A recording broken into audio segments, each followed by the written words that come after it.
So, how do we treat voice disorders?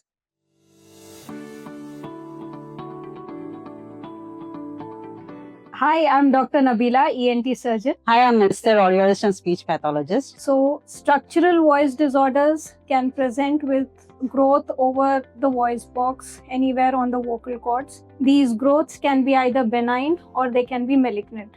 So, if we are suspecting it is a cancer or a malignant growth, we usually go directly for surgical excision. If it is a benign growth like a vocal nodule or a vocal polyp, we first usually try anti-reflux medication along with speech therapy. So what are the kind of speech therapy do we give for patients with benign vocal cord lesions like vocal nodules, vocal polyps, etc.? Yes, ma'am. Usually in these patients, we'll see there is a decrease in their loudness. So initially, we'll give them voice rest followed by a vocal hygiene. Once their vocal hygiene program is properly implemented, we'll be giving few exercises along with that, which will be working upon their breathing patterns, and along with that, we'll be focusing on the muscles to relax. We'll be using few relaxation exercises so that their vocal folds will be relaxed and their speech will be good. So, if the patient does not respond to the conservative management in benign lesions, then we go for surgery.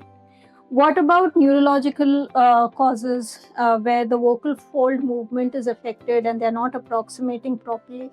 And in these patients, we usually see that there's also a swallowing problem, like when they take water, they have a choking episode. So, how does speech therapy help in that? Usually in these cases, we see, ma'am, along with the voice disorder, they'll be having swallowing issues also because of the vocal fold movement, which is not possible. Vocal fold palsy cases, we usually work upon the vocal fold movement. We'll be giving few adduction exercises to initiate the movement or approximation of the vocal folds. Along with that, once the gap is closed, there won't be any problem. But to enhance the swallowing, okay, we'll be giving few swallowing manners like supraglottic swallow or whatever is needed to the patient. Based upon the patient, it will change. So we will strengthen the swallow in this patient.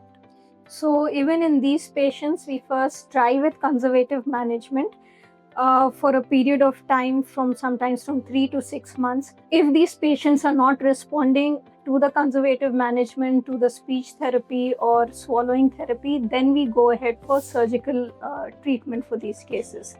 And then what about functional causes? Functional causes, ma'am, there will be... Because in functional causes, there is no abnormality in the voice box or the movement of the vocal cords. So how do you address that? Usually in functional cases, ma'am, patient will be losing his or her voice completely or partially. Those happen after a stressful event. So we'll be working more upon the counseling. Along with that, we'll be using few voice initiation exercises to help them regain their voice back. So this is how we treat voice disorders.